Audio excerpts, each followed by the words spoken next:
సిద్దిపేట నుంచే గులాబీల సింహగర్జన సాగనుంది. కేసీఆర్ మరోసారి sentiment follow అవుతున్నారు. సిద్దిపేట నుంచే స్థానిక సంస్థల ఎన్నికల శంఖారావం పూరించనున్నారు. ఫిబ్రవరి 20 లేదా 25న భారీ బహిరంగ సభకు బీఆర్ఎస్ ప్లాన్ చేస్తోంది. సుమారు 5 లక్షల మందిని తరలించేందుకు సిద్ధమవుతోంది. కాంగ్రెస్ ప్రభుత్వానికి ఏడాది టైం ఇచ్చామన్నారు కేసీఆర్. ప్రతిపక్ష నేతగా తొలిసారి ప్రజల ముందుకు గులాబీ బాస్ రానున్నారు. ఇప్పటికే కొడితే మామూలుగా ఉండదని వార్నింగ్ ఇచ్చారు. దీంతో బీఆర్ఎస్ బహిరంగ సభపై రాజకీయ వర్గాల్లో ఉత్కంఠ నెలకొంది. తెలంగాణ మలిదశ ఉద్యమంలో సిద్దిపేట నుంచే కేసీఆర్ జంగ్ సైరన్ మోగించారు. నాడు దీక్షాస్త్రంతో తెలంగాణ రాష్ట్రం కోసం ఢిల్లీ పెద్దలను ఒప్పించారు. రానున్న రోజుల్లో సునామీ తప్పదంటున్నారు గులాబీ కార్యకర్తలు. బహిరంగ సభ తర్వాత బీఆర్ఎస్ కొత్త కమిటీలు వేసే అవకాశం ఉంది.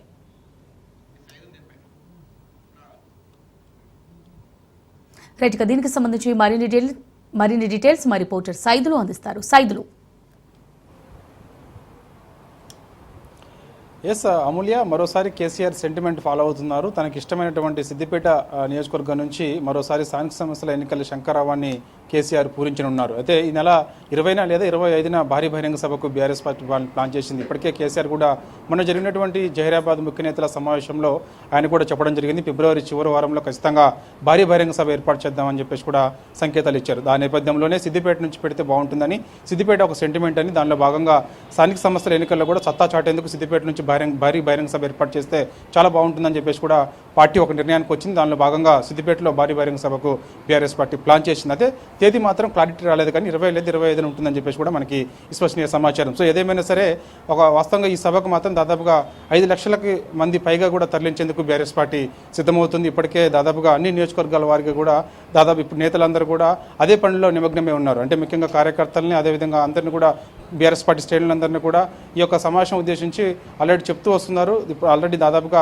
దానికి సంబంధించినటువంటి ఏర్పాట్లు కూడా చకచక నడుస్తున్నట్టు కూడా మనకైతే పార్టీ వర్గాల నుంచి సమాచారం. సో ఖచ్చితంగా ఇక కేసీఆర్ కూడా చాలా ఏడాది పాలన, అంటే కాంగ్రెస్ పార్టీ వచ్చి అధికారంలోకి వచ్చి ఏడాది అవుతుంది కాబట్టి ఇచ్చిన హామీలు ఏదైతే ఉన్నాయో 6 గ్యారెంటీలు కానీ, 420 హామీలు కానీ, అదేవిధంగా రైతు రుణమాఫీ కానీ, రైతు భరోసా కానీ, ఈ అంశంలలో కనీసం అమలు చేయలేకపోయిందని చెప్పేసి అదే అస్త్రంగా మలుచుకొని ముందుకెళ్లాలని చెప్పేసి కూడా బీఆర్ఎస్ పార్టీ భావిస్తుంది. కాబట్టి సో ఇక కేసీఆర్ ఏం మాట్లాడతారనేది కూడా కొంత ఉత్కంఠ నెలకొందని కూడా చెప్పవచ్చు. ఎందుకంటే ఈ నెల 20న లేదా 25న జరిగే ఈ యొక్క బీఆర్ఎస్ పార్టీ బహిరంగ సభలో కేసీఆర్ ఏం మాట్లాడతారనేది కూడా రాష్ట్ర వ్యాప్తంగా కూడా 2 రాష్ట్రాల్లో, ఒక రాష్ట్రంగా 2 రాష్ట్రాల్లో కూడా ఒక చర్చనీయాంశంగా మారబోతుంది. ఎందుకంటే చాలా రోజుల తర్వాత ఆయన ప్రజల మధ్యకు వస్తున్నారు. ఎందుకంటే గత కొన్ని రోజులుగా ఆయన 20 ఎముక శస్త్రచికిత్స ఆయన అనంతరం, అంటే ఆయన కాలు జారి కింద పడిపోయారు కాబట్టి, సో రెస్ట్లో ఉంటున్నారు కాబట్టి ఆయన ఒక్కసారి అసెంబ్లీకి వచ్చారు, 2 సార్లు ఒక బీఆర్ఎస్ పార్టీ ఆధ్వర్యంలో జరిగినటువంటి సభలకు హాజరయ్యారు తప్ప ఆయన పెద్దగా ఎక్కడ కూడా కనపడలేదు. కానీ ఆయన పైన ఒక విమర్శ మాత్రం ఎదుర్కొంటూ వస్తున్నారు. అధికార పార్టీ అదేవిధంగా బీజేపీ ఇద్దరు కూడా కేసీఆర్ పైన ప్రధాన విమర్శ చేస్తున్నారు. ఆయన అధికారంలో ఉన్న ఫామ్ హౌస్కే పరిమితం అవుతారని,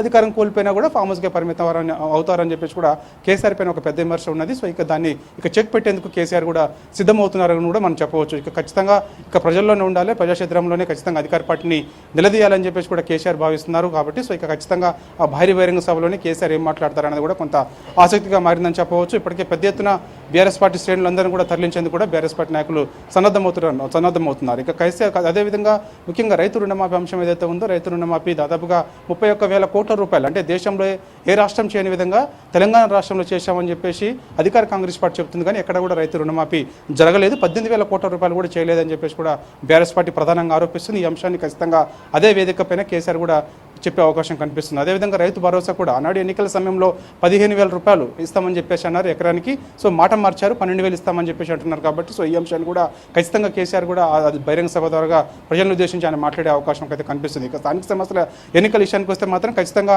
బీసీ అంశాన్ని, ముఖ్యంగా బీసీలకు సంబంధించి కులగణన ఏదైతే ఉందో, కులగణనలో భాగంగా బీసీలకు తీవ్ర అన్యాయం జరిగింది. బీసీలో చాలా తక్కువ చేసి చూపించారు. కాబట్టి సో ఖచ్చితంగా బీసీల వైపు నుంచి పోరాటం చేయాలని చెప్పేసి కూడా బీఆర్ఎస్ పార్టీ భావిస్తుంది. దానిలో భాగంగా బీసీలకు సంబంధించి కూడా ఒక తాటిపై తీసుకొచ్చిన తర్వాత స్థానిక సంస్థల ఎన్నికల్లో కూడా బీఆర్ఎస్ పార్టీ బీసీలకు పెద్ద ఎత్తున సీట్లు కేటాయించే విధంగా ఒక ప్లాన్ చేస్తుంది. దాంతో పాటుగా నూతన కమిటీలు కూడా, అంటే ఈ బహిరంగ సభ అయిపోయిన తర్వాత నూతన కమిటీలపైన కూడా కేసీఆర్ దృష్టి పెట్టే అవకాశం కనిపిస్తుంది. ఇక బహిరంగ సభ తర్వాత ఆయన తెలంగాణ భవన్కి కూడా వరుసగా, అంటే నెలకి 2-3 సార్లు వచ్చి ఇటు ప్రజలకి, కార్యకర్తలందరూ కూడా అందుబాటులో ఉంటారని చెప్పేసి కూడా పార్టీ వర్గాల నుంచి మనకి విశ్వసనీయ సమాచారం.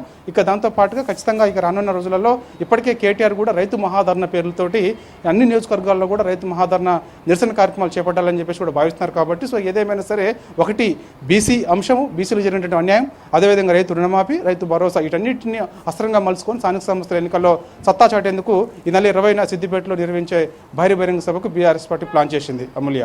రైట్ సైదులు, మరి సిద్దిపేట నుంచే ఇంతకుముందు మీరు అన్నారు స్థానిక సంస్థల ఎన్నికలకు కేసీఆర్ శంకరావం పూరించనున్నట్టుగా తెలుస్తుంది. మరి ఈ సెంటిమెంట్ ఎంత మేరకు వర్కౌట్ అవుతుంది అనుకోవచ్చు స్థానిక సంస్థల ఎన్నికల్లో? చూడాలి, ఎందుకంటే బీఆర్ఎస్ పార్టీ ఒకటే చెప్తుంది ప్రధానంగా దాదాపు ఈ రాష్ట్రంలో 60 లక్షలకు పైగా మాకు సభ్యత్వం ఉన్నది కాబట్టి రానున్న రోజుల్లో బీఆర్ఎస్ పార్టీని ప్రజలు ఖచ్చితంగా ఆదరిస్తారని చెప్పేసి కూడా బీఆర్ఎస్ పార్టీ భావిస్తుంది. సో ఒకవేళ నాయకులు వెళ్ళినా కూడా కార్యకర్తలు మాత్రం పార్టీలోనే ఉన్నారు. కొందరు మాత్రమే తమ స్వార్థ రాజకీయాల కోసం 10 మంది బీఆర్ఎస్ పార్టీ ఎమ్మెల్యేలు పార్టీ మారి అధికార గూటి కాంగ్రెస్ వైపు వెళ్ళారు తప్ప కార్యకర్తలందరూ కూడా గులాబీ పార్టీని నమ్ముకొని ఉన్నారు. సో ఖచ్చితంగా స్థానిక సంస్థల ఎన్నికల్లో గులాబీ పార్టీ సత్తా చాటుతుందని చెప్పేసి కూడా ధీమా వ్యక్తం చేస్తుంది బీఆర్ఎస్ పార్టీ. ఇక సెంటిమెంట్ అన్నారు కదా మీరు, సెంటిమెంట్ విషయంలోకి వస్తే మాత్రం ఖచ్చితంగా సిద్దిపేట నుంచి కూడా, ఎందుకంటే గతంలో ఏ కార్యక్రమం నిర్వహించినా కూడా సిద్దిపేట నుంచి కేసీఆర్ నిర్వహించేవారు కాబట్టి సో ఖచ్చితంగా ఆ సెంటిమెంట్ మరోసారి వర్కౌట్ అవుతుందని చెప్పేసి కూడా బీఆర్ఎస్ పార్టీ భావిస్తుంది. కేసీఆర్ కూడా అదే భావిస్తున్నారు కాబట్టి సో ఖచ్చితంగా ఆ సెంటిమెంట్ని సిద్దిపేట నుంచి మొదలు పెడితే ఖచ్చితంగా రానున్న స్థానిక సంస్థల ఎన్నికల్లో గులాబీ పార్టీ సత్తా చాటుతుందని చెప్పేసి కూడా బీఆర్ఎస్ పార్టీ భావిస్తుంది. అమూల్య. సైదులు, మరి ఈ భారీ బహిరంగ సభ ఏదైతే ఉందో ఈ భారీ బహిరంగ సభ తర్వాత నూతన కమిటీలను ఏర్పాటుపై ఈ కేసీఆర్ దృష్టి సారిస్తున్నట్టుగా తెలుస్తుంది బీఆర్ఎస్ అధినేత. సో ఇప్పటి నుంచి జరిగే ఏ కార్యక్రమంలోనైనా సరే బీఆర్ఎస్కు రిలేటెడ్ మరి కేసీఆర్ యాక్టివ్గా ఉంటారనుకోవచ్చు అంటారా ఇంకా షూర్గా? ఖచ్చితంగా, ఎందుకంటే ఆయన మొన్ననే చెప్పారు, మన ఎర్రవల్లి వ్యవసాయ క్షేత్రంలో జహీరాబాద్ ముఖ్య నాయకుల సమక్షంలో ఆయన అదే చెప్పడం జరిగింది. ఖచ్చితంగా ఇక ఊకునేది లేదు, కొడితే నేను చాలా బలంగా గట్టిగా కొడతాను కాబట్టి ఇప్పటికే చాలా అన్యాయం జరిగిపోయింది. కాంగ్రెస్ పార్టీ ఏడాది పాలన పైన రైతులు తీవ్ర ఇబ్బందులు పడుతున్నారు, రైతులు ఆత్మహత్యలు చేసుకుంటున్నారు, రైతులకు ఇచ్చినటువంటి హామీలు ఒక్క హామీ కూడా కాంగ్రెస్ పార్టీ నెరవేర్చలేదంటున్నారు కాబట్టి సో ఖచ్చితంగా ఇక క్షేత్రస్థాయిలో నేను ఖచ్చితంగా వెళ్ళాలి, వస్తాను అని చెప్పేసి కూడా సంకేతాలు ఇచ్చారు కేసీఆర్. దానిలో భాగంగా అవసరమైతే ప్రతి ఒక్క నియోజకవర్గంలో రైతులతో ఆయన భేటీ కూడా అయ్యే అవకాశం కనిపిస్తుంది. ప్రతిపక్ష నేత హోదాలో ఆయన ఒకసారి పార్లమెంట్ ఎన్నికల సమయంలో ఆయన బస్సు యాత్ర కూడా చేయడం జరిగింది. సో దాంతోపాటు ఈసారి కూడా ఆయన ప్రతిపక్ష నేత హోదాలో, మాజీ ముఖ్యమంత్రి హోదాలో ఆయన తొలిసారి ఇటు రైతులని అన్ని నియోజకవర్గాల వారిగా వెళ్ళి రైతులతో కూర్చొని మాట్లాడి వారి సమస్యలు తెలుసుకొని అవసరమైతే ఆయా నియోజకవర్గాల్లోనే అవసరమైతే రాత్రి కూడా బస్సు చేసే అవకాశం కూడా ఒక షెడ్యూల్ రూట్ మ్యాప్ అంతా కూడా ప్లాన్ చేసుకొని ఇక్కడ నుంచే, అంటే కాంగ్రెస్ పార్టీకి ఇచ్చిన గడువు అయిపోయింది, అంటే 6 నెలలు గడువు ఇచ్చాము, దాదాపుగా సంవత్సరం కూడా పూర్తయింది, ఇచ్చినటువంటి హామీలు అమలు కాలేదు కాబట్టి ఇక ప్రజాక్షేత్రంలోనే కాంగ్రెస్ పార్టీని నిలదీయాలని చెప్పేసి కూడా కేసీఆర్ భావిస్తున్నారు కాబట్టి సో ఇక రానున్న రోజుల్లో చాలా దూకుడుగా వెళ్ళే అవకాశం అయితే స్పష్టంగా ఉంది. అమూల్య. థాంక్స్ ఫర్ ది అప్డేట్స్ రైతులు.